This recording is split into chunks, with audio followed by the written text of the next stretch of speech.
لكن نتخيل أن الناس بيرضون عنا جميعا، لا. ارفع رأسك وقل أنا سلفي، ما في شيء.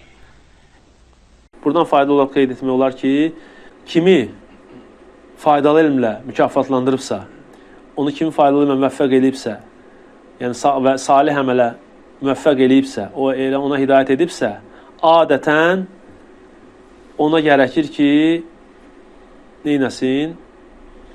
Hər bir elində, əməlində, fitvasında, hər bir işində böyüklərlə, alimlərlə məsləhətləşsin.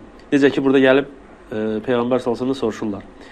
Əməllərində məşvərət eləsin alimlərlə, onların əqlinin kəmallığına, elmlərinin kəmallığına görə, Allah Subhanahu taalanın onlara verdiyi tövfiqə görə. Diqqət etsəz, hər hansı bir fikir məsələ olsun, nə məsələ olsun, o barədə ixtilaf ola bilər.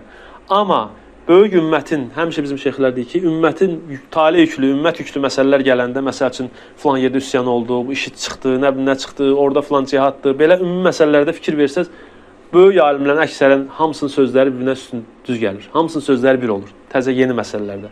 O da nəyə görədir? Böyük Allah Taala onlara hidayət verir. Necə ki, Əbu Bakır Ömər məsələsində xavariclərini zəkat tərk edənlərlə vuruşanda Ömər nə deyir? Bildiyim ki, Allah Taala onun qəlbini, Əbu Bakırın qəlbini haqq üçün açıb və bildiyim ki, bu haqdır və ona tabe oldu.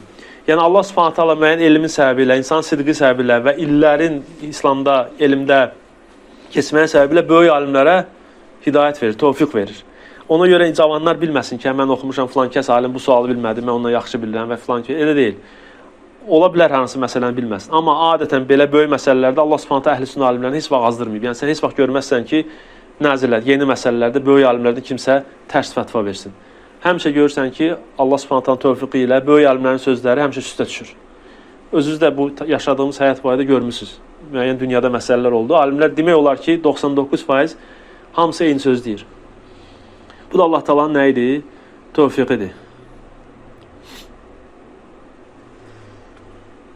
Və ona görə də İbn Qeyyimin qəşəng sözü var. Ona görə də bu alimlərin tövfiqinə görə onlar Allah Taala'nın şəriətini kamil şəkildə yaşayıblar, daşıyıblar, öyrəniblər, öyrədiblər.